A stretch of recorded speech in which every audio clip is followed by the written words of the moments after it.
Баяғыда біздің өлкеде Әбдімәлік деген емші болған екен. Әжемнің айтуына қарағанда ол кісі өте кедей тұрыпты. Тапқаны 7 баласының тамағына әрең жетеді екен.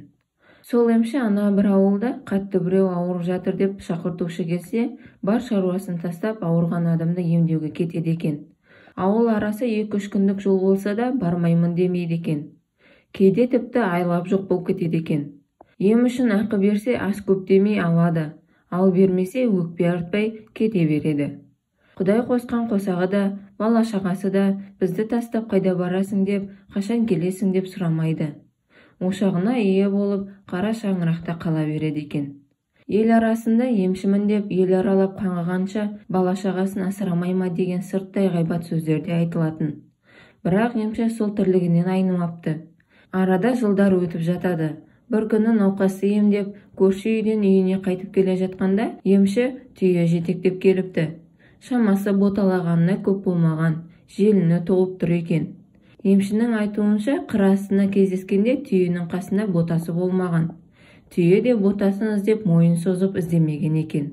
Маңайға көз жүгіртіп ботасын көрмеген соң түйені үйіне әкелген көрінеді. Ал ауылдағылар болса бұл жағдайда әртүрлі тұспалдапты. Біреуі байдың баласын ажалдан құтқарып қалғаны үшін берді десе, екіншілері бір жақтан ұрлап келіпті десіп жатты. Бірақ емшіге ол түйені байда бермеген, ұрлап та әкелмеген. Қыр астынан ғайыптан пайда болған екен.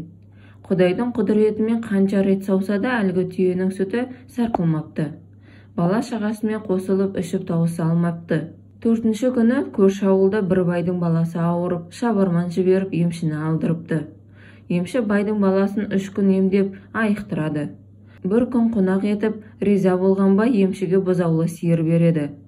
Емші үйіне келсе, әлгі түйе көрінбейді. Әйелінен сұраса, қайда екенін білмейміз. Таңертең тұрсақ, орнынан тек бас жібі ғана қалыпты дейді.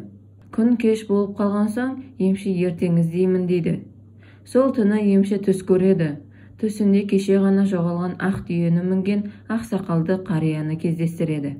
Қария, түйенің бас жібін қалдырдым. Ол сенің шаңырағыңа қалдырған ырыс береке. Ол жіпті сен ештеңеге пайдаланба. Үнемі үйіңнің төріне іліп қой.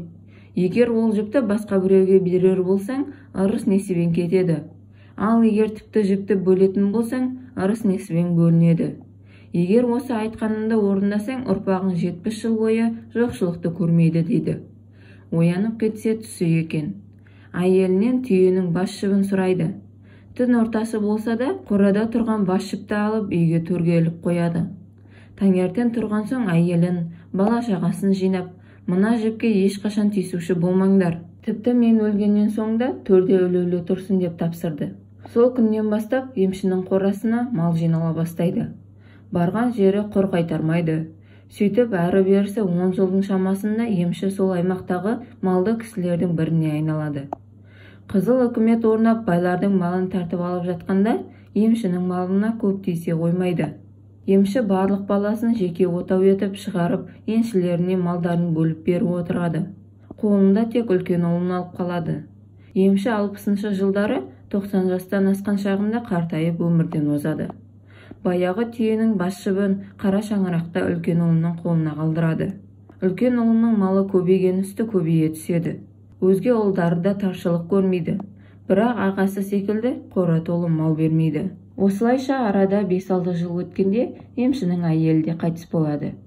Кемпірі өлген соң балаларының арасына жік туады.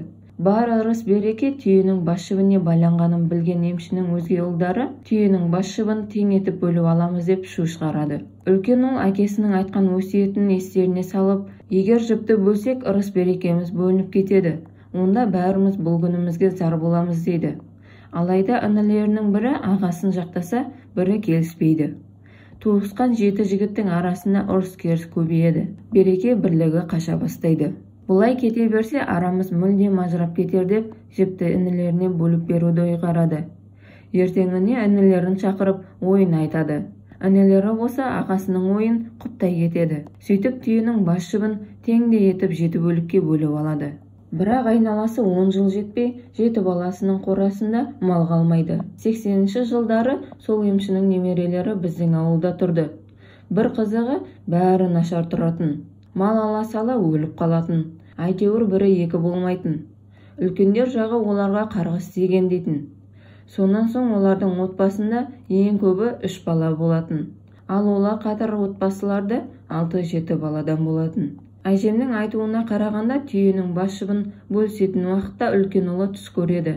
Түсінде әкесін көреді. Әкесі жіпті бөлмеңдер дейді. Бірақ ұлы түс көрдім, әкеміз түсімде жіпті бөлмеңдер деп айтты дегенге бәрібір сенбейді. Тіпті өзіне алып қалу үшін ойынан шығарды деп айтады деп інілеріне айтпаған. Сөйтіп әкенің өсиетін тыңдамаған ұлдар қарғысқа ұшыраған дейтін әжем. Кім білген, бәлкім сол күні емшінің үлкен ұлы әкесі түсіне кіріп, жіпті бөлмеуін сұрағанын айтқанда інілері иланар ма еді. Негізі әрбір отбасыда ырыс-берекенің ұйытқысы болып отыратын үлкенді-кішілі қасиетті дүниелер болатын көрінеді. Егер сол дүние кетсе, ырыс-береке де кетеді. Ондай дүниені баз біреуіміз білсек, біреуіміз білмей қастерлемейміз. Тіпті кейбіреуіміз оған мән бермей қолдан шығарып алады екенбіз. Сондықтан қолдағы әрбір дүниені қастерлеп ұстауымыз қажет екен.